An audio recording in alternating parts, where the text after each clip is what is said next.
Good morning. It's Monday and it's time for our devotion.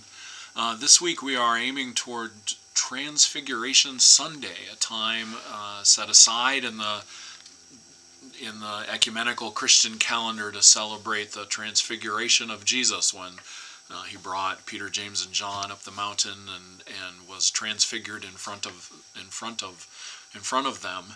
And so we have the text today sort of points in that direction. The text we have today is Exodus 24:12-18, and standing all by itself, you kind of look at it and go, "Wait, what?"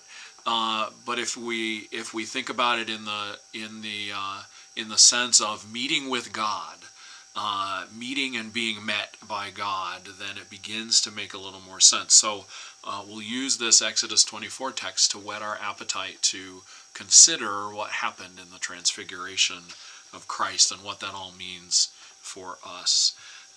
Let me read the text. The Lord said to Moses, "Come up to me on the mountain and wait there. I'll give you the stone tablets with the instructions and the commandments that I've written in order to teach them." So Moses and his assistant Joshua got up, and Moses went up God's mountain. Moses had said to the elders, "Wait for us here until we come back to you. Aaron and Hur will be with you. Whoever has a legal dispute may go to them." Then Moses went up the mountain, and the cloud covered the mountain. The Lord's glorious presence settled on Mount Sinai, and the cloud covered it for 6 days. On the seventh day, the Lord called to Moses from the cloud.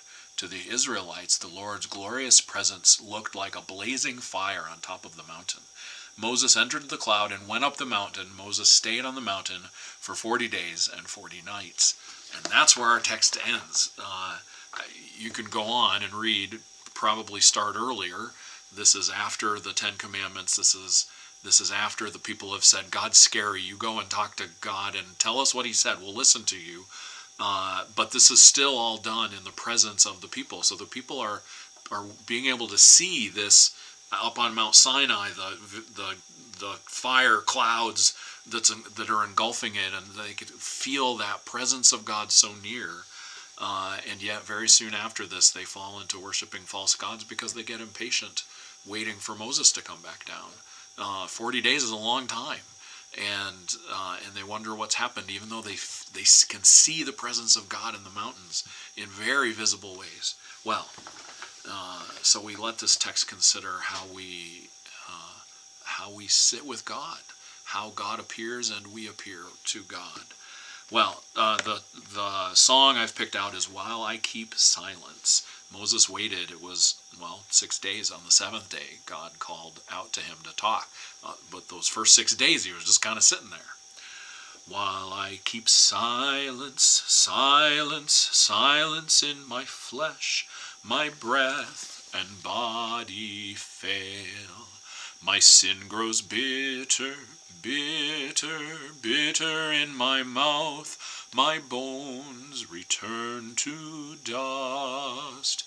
O God, I groan both day and night beneath your heavy hand. My thirsting spirit, spirit, spirit wastes away. I wither in the sun. But as I'm turning toward the night, you split the silent skies. O God, I groan both day and night beneath the cleansing rain. All you who wander, wander, wander without hope, who know your many sins, seek out the Savior, Savior, Savior while he's found. He hides you in his hand. O God, you hear us day and night. Restore us by your hand.